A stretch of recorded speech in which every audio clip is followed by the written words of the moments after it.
One thing that had everybody excited this year so much last year, and something that hopefully coming back for this year, Scott Fishbowl. And I wanted to start off with that because we both got to the semifinals last year. It was kind of fun looking there. You know what? What was the strategy, and are you coming back to play this year?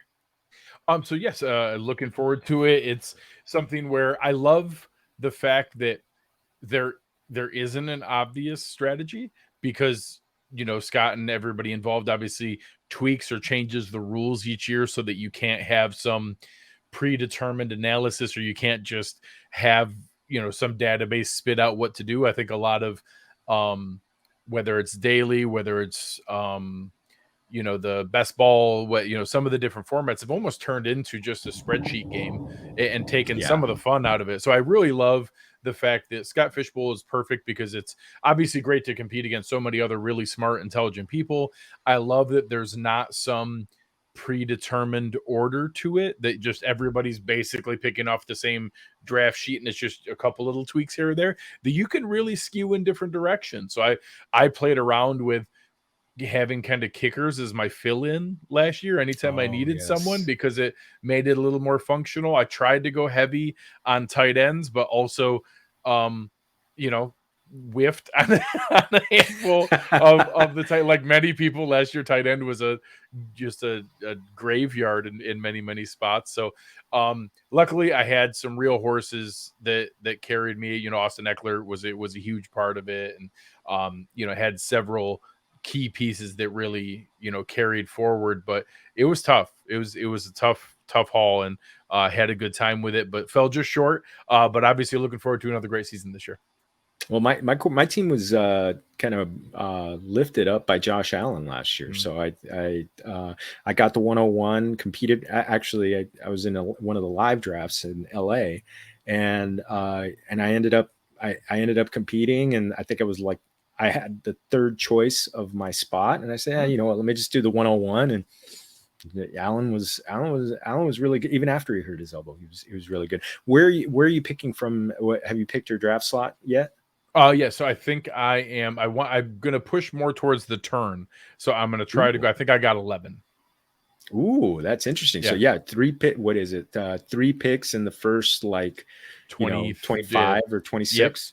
yep, 100%. That's what I was hoping for. I thought that was at least. I didn't do that last year, and I ended up getting in late, and I ended up getting, I think, a sixth spot. So I was fortunate to stumble into Eckler at that spot.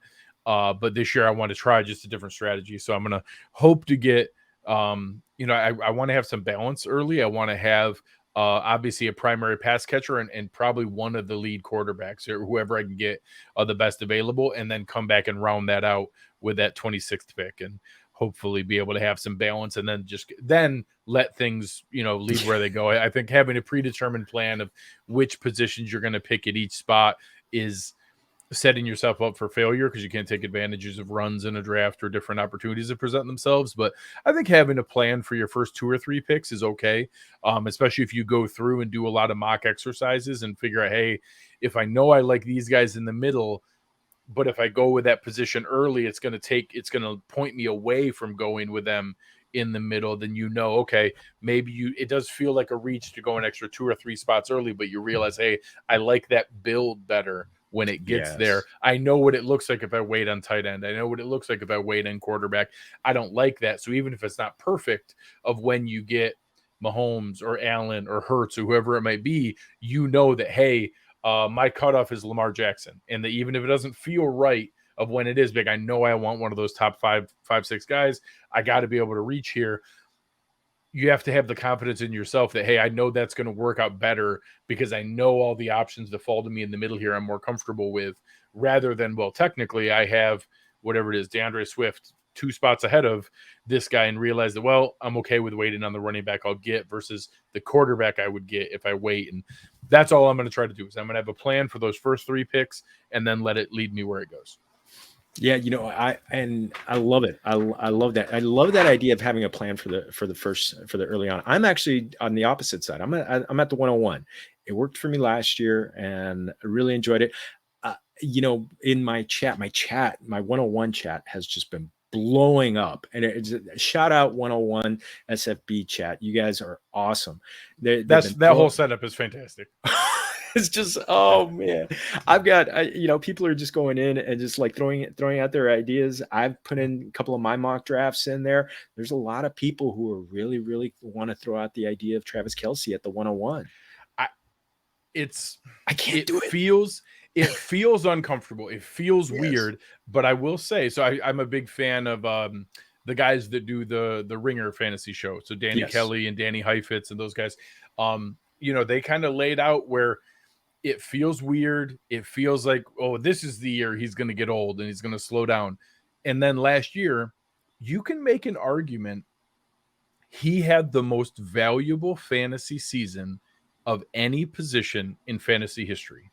He was so much better than every other tight end that, you compare it to that Michael Vick Eagles season, you compare it to some of the LaDainian Tomlinson seasons or Sean Alexander, you compare it to just some like historically record-breaking seasons. He was so much better than everyone else that, you could be justified in taking him there. So I don't know if I have the stomach for it. I don't know if I can do it either.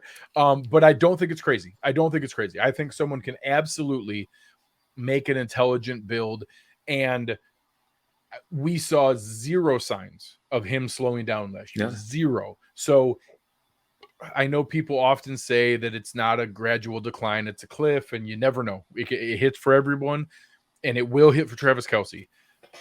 I feel like right now his floor is so high that even taking him at 101 and what you're giving up, and whether it's Josh Allen, whether it's Christian McCaffrey, whether it's Justin Jefferson, whatever your flavor is and where you prefer to go, his floor is so high at tight end that I feel like you can't mess it up there. Now, maybe you'll regret it in hindsight. They're like, oh man, I could have had, and Justin Jefferson goes for 150 and 1900 yards or something crazy. But I just feel like you won't lose your draft by taking Travis Kelce literally at any spot. I think that he's that safe of a floor with, again, what do you have last year? 122 catches for 1300 yards. Like he's the safest thing that exists right now in fantasy. So maybe besides Josh Allen, it's at least understandable that it's there. So I think in this format, I agree. I would probably go with someone like a Josh Allen, a Patrick Mahomes, a Jalen Hurts, like someone that you just feel rock solid that, hey, that is my pillar that I can build. That's my tent pole I can build around going forward. And I know I have that rock solid one. And then if I hit anywhere else, we can really do something. So I agree. That's where my head would be at. Yeah. But the people arguing for it are not crazy. Oh, and I've seen some of the builds with Travis Kelce, and I'm just like, I don't hate it. I really don't hate it. I would say you need to feel really good about your quarterback target. Yes.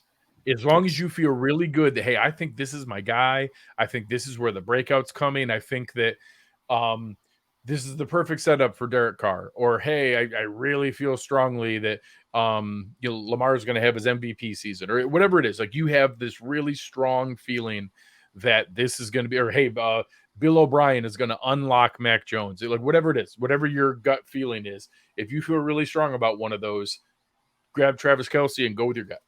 Yeah. I mean, you really gotta hit, and you probably have to, you could, I think, first quarterback at the end of the second round, and actually, at the end of the second round, but it's that turn, and it dries up by the time you get to the third round, and quarterbacks, but you got to really hit on that second quarterback. And I'm not comfortable with how I'm going to do it. There may be a tie. I love Travis Kelce. I've got him on a dynasty team that's gonna do well, but I may be, when it comes to Scott Fishbowl, I may be talking about, like, I may be looking at drafting some of the guys that we're, a guy or two that we're going to be talking about in a little bit. All right. I like it. We'll be talking about that. So this is awesome. I love this. Scott, you're the best. You're the best. He is amigo. amazing. Yeah. Now, are you doing a live draft or a slow draft? Yes, I am going to be trying to do my first. I did slow draft last year, and I regretted it because I wanted to go back and do one in Buffalo. So I'll be going back to draft in Buffalo this year. Fantastic. Live Yeah, really drafts, excited. live Scott Fishbowl drafts are just absolutely fantastic. Live drafts are what fantasy football is. Yes. Like I know so the guys over at Football Guys, I'm a big fan of everything that they built for the longest time and everything they had put together. I know that David Dodds and Joe Bryant will always say that yes, fantasy has evolved beyond that home league and what's there. There are so many other options. It's really cool. Everybody should do all the things they like to do. But 12 friends and neighbors and family members getting together in somebody's garage and talking trash about what's there and then playing each other all during the season where you're worked up about when you're playing that coworker that you're on the same project with, or you're playing against your spouse, or it's your brother, or it's your best friend, or your college roommate, and that still matters. Like, oh man, I'm going to get him this week. And then having that championship trophy amongst that group of people, that's fantasy football. Like that is what fantasy football is. So all the dads in my neighborhood, we're all in a league together. And my favorite thing, my longest running league, we are about to enter our 20th season, is all my friends, all the same guys from college. We've all been playing together, and everyone in the league has been in now for 14 plus years. The exact same guys in the same league. It's my favorite thing in the world, and getting everybody flies back in for the draft. We all live all over the country now. Labor Day weekend, we all come back together. It's my favorite thing in the entire world. That group text on my phone is my favorite group text in the world. That's what fantasy football is to me. So I love all the amazing things people like Scott Fish and sponsors like what you guys have with Underdog. They've taken it to a whole new level, but that's fantasy football to me. Oh, fantastic! And hey, Familia, make sure you're playing those Scott Fishbowl satellites in Underdog. Yeah, come join us next year. I'm already in one right now, so let's do it. Yeah. Oh man, Familia, all you have to do is look at the Trophy Smack video from last year when we were at that draft, and just that fun. But yeah, you're right. There's nothing better than just a good live draft. My Familia draft takes 5 hours because we're drinking and barbecuing and jumping in the pool and talking trash to each other. And it's usually about at triple digits, and we're by, but it doesn't matter. It doesn't matter.